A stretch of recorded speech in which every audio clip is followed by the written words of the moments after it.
আছি ইসকালিম আপনাদের সাথে। দর্শক আপনারা দেখতে পাচ্ছেন আমাদের সাথে আছে হাই গাইস অর্থাৎ আলিফ। তো আলিফের ইন্ট্রোটা কিন্তু দারুণ ছিল। এটা হচ্ছে আলিফদের বাসার ছাদ। তো আলিফ আপনাদেরকে কিছু জিনিস দেখাবে। আলিফের যে ছোট্ট একটি ছাদ বাগান আছে, শৌখিন ছাদ বাগান। তো আলিফ আপনাদেরকে একটি একটি করে দেখাবে। তো আলিফ তুমি দেখাও তোমার কি কি বাগানে কি কি গাছ আছে। এটা হলো আমাকে গ্রামের ভাষায় দুবলা ফুল, আচ্ছা, দুবলা ফুল। তারপরে দুইটা ড্রাগন ফল।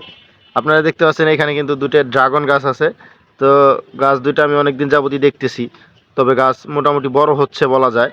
তো অপেক্ষা করলে শেষ পর্যন্ত দেখা যেতে পারে এই গাছে ফলন আসবে কি আসবে না। তো যাই হোক, এই পাশে কি গাছ এগুলা?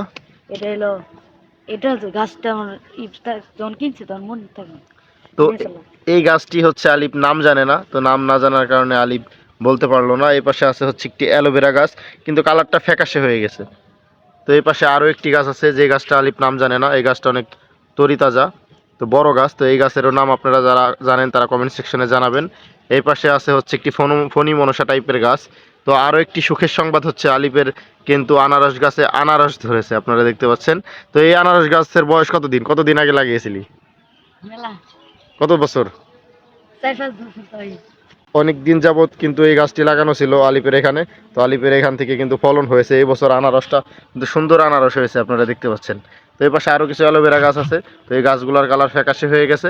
এ পাশে আরও একটি অ্যালোভেরা গাছ যেগুলা অনেক সুন্দর এবং কালারটা অনেক সুন্দর আছে, সতেজ আছে। এ পাশে আরও দুটি আনারস গাছ আছে, কিন্তু আনারস গাছের হচ্ছে ফলন হয়নি, এই দুটি ছোট গাছ।